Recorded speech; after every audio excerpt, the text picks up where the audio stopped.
Você já percebeu que no Brasil o Estado sempre escolhe um inimigo para justificar sua própria violência? Eu tô passada, chocada. Hoje eles dizem que estão combatendo o crime organizado, mas quem morre são os mesmos de sempre, pretos, pobres e favelados. Chega! E para falar disso, hoje a gente vai comentar uma série que mistura ficção e realidade, que ajuda a entender como o sistema fabrica as guerras que acontecem na periferia. A dica de minissérie é O Jogo que Mudou a História, em parceria com o Afro-Reg. Mas antes de começar, já deixa o seu like, comenta, compartilha esse vídeo e, se possível, nos ajude com o Apoia-se para que a gente continue realizando esse trabalho, beleza? Então vamos nessa, antes que o governador apareça para dizer que bandido bom é bandido morto. Bora!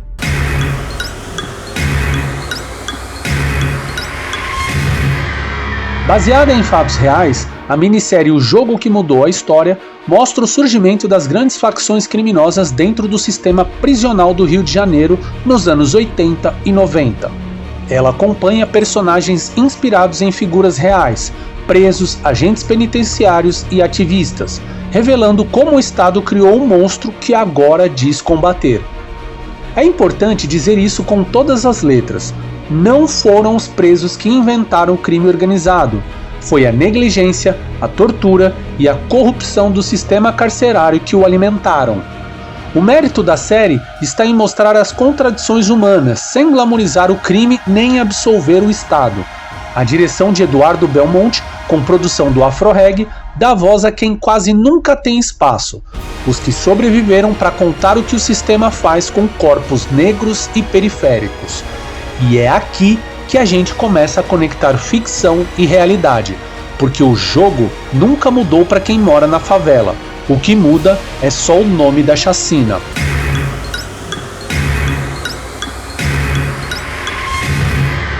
Em 2 de outubro de 1992, 111 presos foram assassinados pela polícia militar durante uma rebelião no presídio do Carandiru, em São Paulo. Uma execução em massa transmitida como se fosse uma vitória da ordem. Essa foi a primeira grande vitrine da lógica do extermínio. O Estado testando sua impunidade dentro dos muros antes de aplicá-la nas ruas. Os corpos dos presos do Carandiru abriram caminho para o que viria a seguir, uma política de segurança baseada em vingança e genocídio.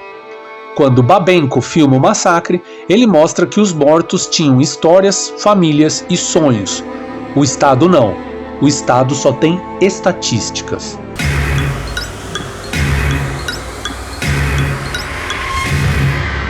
Menos de um ano depois, 21 pessoas foram mortas pela polícia militar na favela de Vigário Geral, no Rio de Janeiro.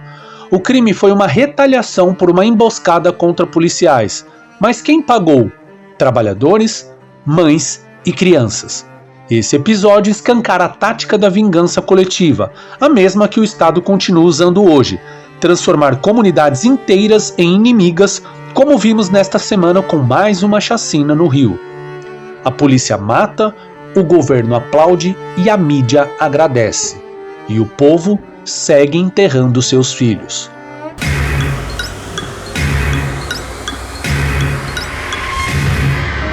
Pulamos quase 3 décadas e o roteiro é o mesmo. Em 6 de maio de 2021, uma operação policial deixou 28 mortos na favela do Jacarezinho.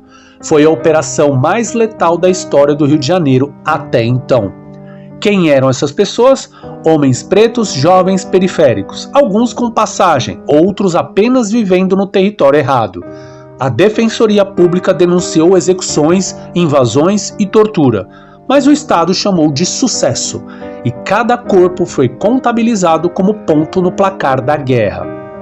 É assim que o poder transforma assassinato em política pública.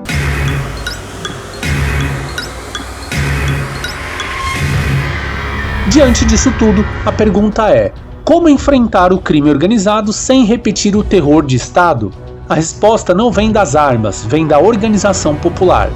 O que a esquerda radical propõe é atacar as causas do crime e não as suas vítimas, ou seja, legalização e regulação das drogas, tirando o poder das facções e da polícia corrupta, desmilitarização da PM para acabar com a cultura de guerra contra o povo, educação política e formação de base nas favelas para transformar revolta em consciência de classe, e economia solidária e autogestão comunitária para garantir trabalho e dignidade sem depender do tráfico. Enquanto o Estado investe em fuzis, a Revolução Brasileira precisa investir em livros, cultura e organização popular, porque só o povo consciente é que pode mudar o jogo, e dessa vez, de verdade. Então, se você também está cansado desse ciclo de sangue e mentira, eu só tenho uma coisa a lhe dizer. Organize seu ódio na militância política e se politize para dominar o Rio.